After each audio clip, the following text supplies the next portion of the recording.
নমস্কার। কবিতা পাঠের সময় এখন। আমরা কবিতা পাঠে ছিলাম, আমরা কবিতা পাঠে আছি এবং আমরা কবিতা পাঠে থাকব। একটি বাড়ির বায়োপিক এই বই থেকে আমাদের কবিতা পড়া চলছিল। আগের দিন আমরা মহা ইউনিভার্স পর্যন্ত পড়েছিলাম। সেখানে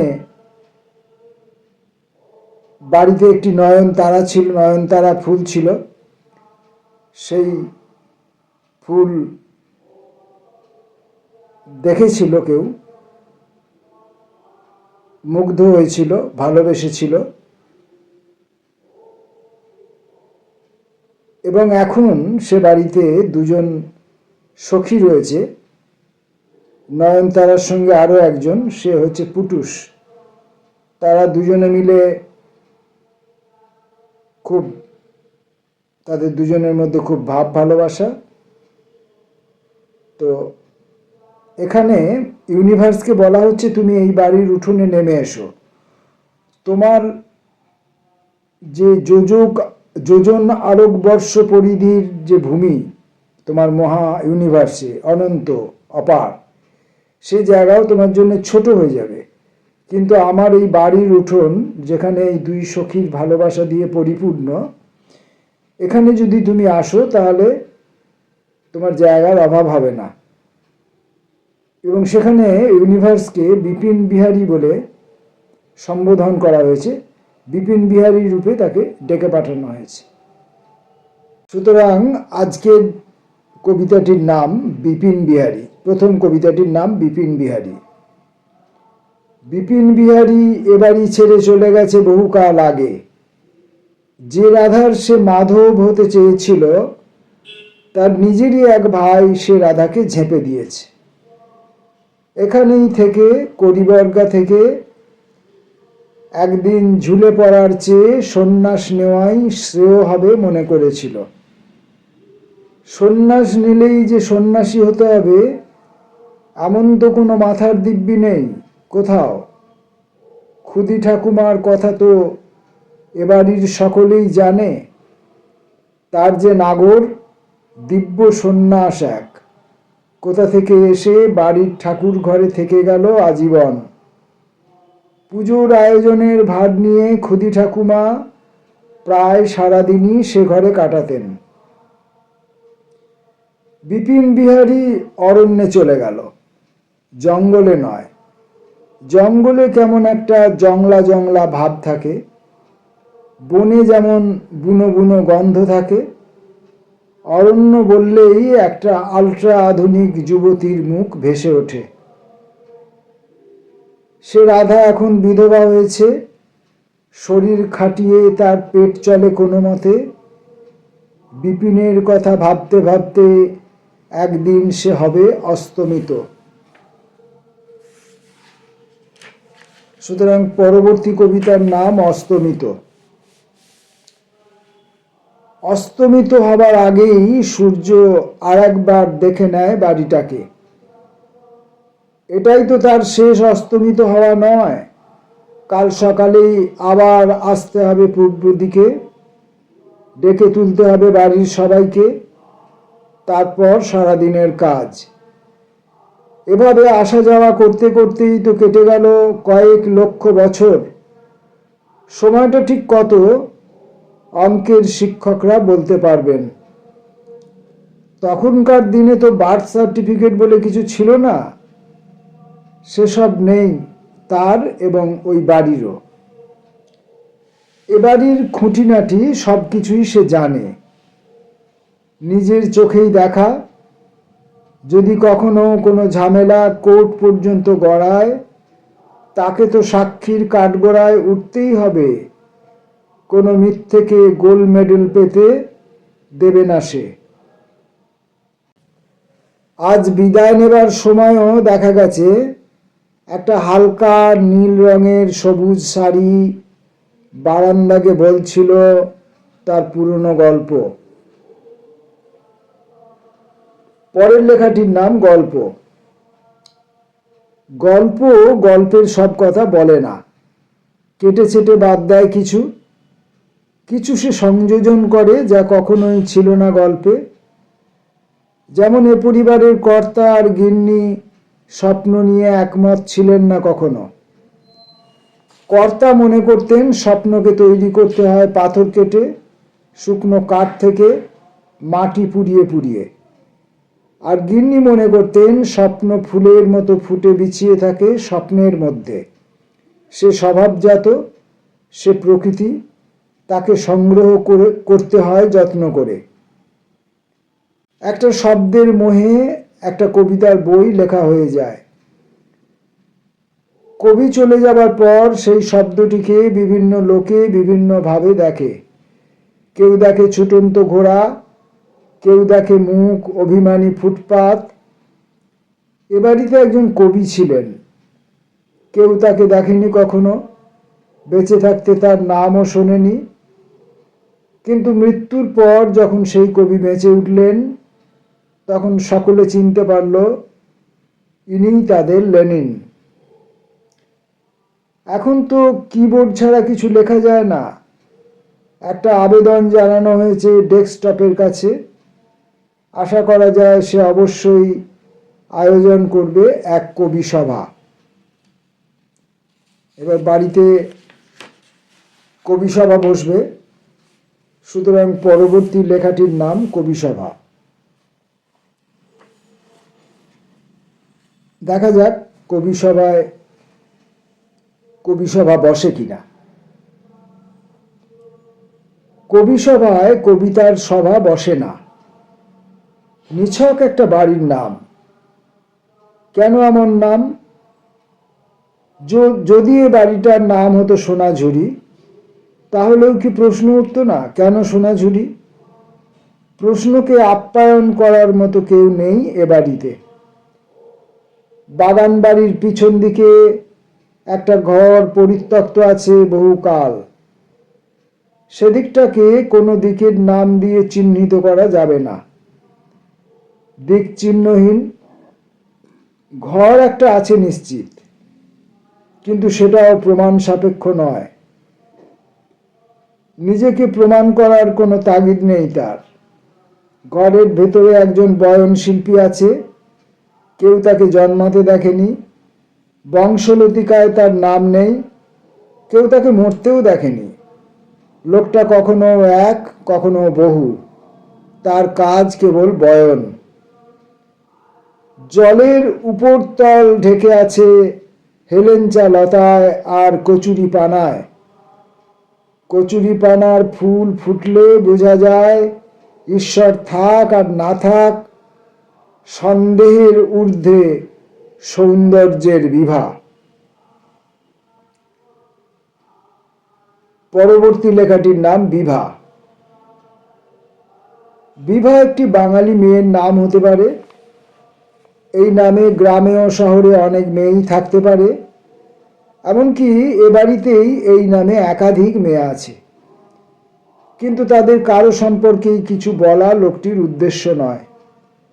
আর বিভা বসু নামের যুবকটিকেও যে লোকে সংক্ষেপে বিভা বানিয়েছে, লক্ষ্য করেও কিছু বলেনি। বিভা দিয়ে বাক্য রচনা করতে গিয়ে যে ছেলেটি লিখেছিল ফুটন্ত গোলাপের সৌন্দর্যের বিভায় মুগ্ধ হয়েছি, সে এখন কলেজে বাংলার অধ্যাপক, বিভাগীয় প্রধান। বিকালে বাড়ির দক্ষিণ পশ্চিম কোণ থেকে সূর্যালোকের যে বিভা এ বাড়িতে প্রবেশ করে, তা মাখতে মাখতে প্রতিদিন এক শামুক বাড়ির সবচেয়ে বড় আর সাজানো ঘরটিতে ঢোকে। তারপর সে কি করে খবরে আসেনি কখনো। অর্থাৎ বিভা সে যেই হোক, যেমনই হোক, সারা পৃথিবীর মতো এবাড়িও খুব উদাসীন। বিভা সম্পর্কে সারা পৃথিবীর মতো এবাড়িও খুব উদাসীন। পরবর্তী কবিতাটির নাম উদাসীন। উদাসীনভাবে দাঁড়িয়ে থাকে বাড়িটি একা। কি চিন্তা সে করে? তার চোখ দেখলেই সে ছবি আঁকা খানিকটা সহজ হয়। আর একজন বাড়ির সঙ্গে তার খুব সখ্য ছিল এক সময়। শাহ আব্দুল করিম সেখানে আকাশ আঁকতেন, নদী আঁকতেন নিজের কণ্ঠে। এখন আকাশের গায়ে অনেক চর্মরোগ, এখন জলের স্রোতে জমে গেছে অনেক কোলেস্টেরল। লালনের মতো একজন ডাক্তার পেলে সুস্থতাকে বন্ধুর মতো পাওয়া যেত।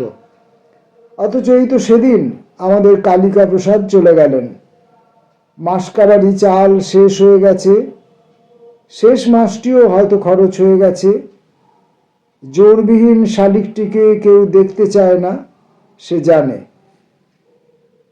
তবু এখনো এ বাড়িতে বেজে চলে কেল সাইগলের বুকের কণ্ঠ। যদি কারো কানের তৃষ্ণায় একটু প্রেমের মাখন লাগানো থাকে, স্পষ্ট দেখতে পাবে পঙ্কজ কুমার মল্লিকের সূর্য বিছানো আসমান। পরের লেখাটির নাম আসমান। আসমান রঙের আকাশের মধ্যে আসন পেতে বসে আছেন তিনি। বাড়িতে যখন তিনি ছিলেন, সকলের মতো তিনিও ডাল ভাত খেতেন, রেডিওর সঙ্গে গল্প করতেন। গালার রেকর্ডের বুকে যে রবীন্দ্রকণ্ঠ লুকানো আছে, ঘুরিয়ে ঘুরিয়ে সারা শরীরে মাখতেন। সকলের মতো তারও স্পর্শের ইচ্ছা ছিল হাতে। সেই সব ইচ্ছা স্পর্শ না পেয়ে পেয়ে জমে পাথর হয়ে গিয়েছিল। তখন লোকে তাকে ভয় পেত। শরবতের মধ্যে বেশি করে কেওড়া মিশিয়ে পান করতে চাইতেন, তবু কেউ বিশ্বাস করতো না তাকে। পুরনো দিনের নির্বাক চিত্রের মতো তিনি বারবার কেটে যেতেন সুস্থ চোখগুলোর ভিউ পয়েন্টে। বাড়ির দেওয়ালে এখনো তার একটা পোর্ট্রেট আঁকা আছে। একটা আয়নার সাহায্য নিয়ে সেই ছবিতে তিনি নিজেই দেখতেন নিজেকে। প্রযুক্তিপুষ্ট পৃথিবীতে তার কোনো ইতিহাস নেই। গালার রেকর্ড বা সিডিতেও তিনি নেই। ঢুকতে পারেননি ইউটিউবে।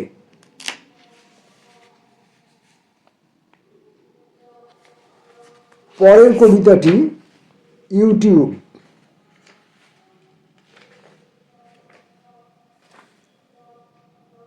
ইউটিউব বাজিয়ে বাজিয়ে শোনে কোনো কোনো ঘর, সেখানে কোথাও তুমি নেই, আমিতেই পরিপূর্ণতার সব দেওয়াল।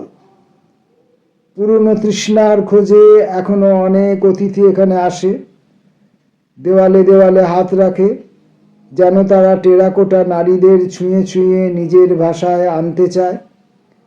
এখনো প্রাচীন কিছু পাখি অকারণ খেয়াল বসে আশাবরী শোনে, কান পেতে শুনতে চায় অতীতে যা অকথিত ছিল।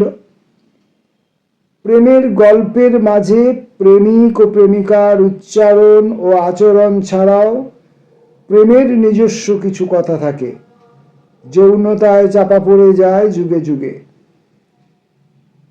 এ বাড়ির উঠোনে একটা ঝাউ গাছ আছে।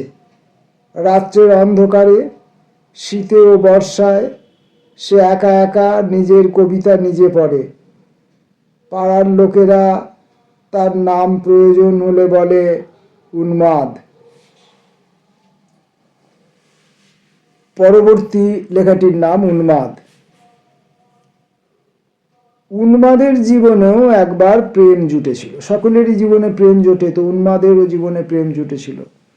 হয়তোবা প্রেমের জন্যই সে উন্মাদ হয়েছিল। উন্মাদের জীবনেও একবার প্রেম জুটেছিল, প্রেমিকা জোটেনি। একতলায় গ্যারেজ ঘরের পাশে ঘরের মতো দেখতে একটা গরিব ঘর ছিল, জানালাবিহীন।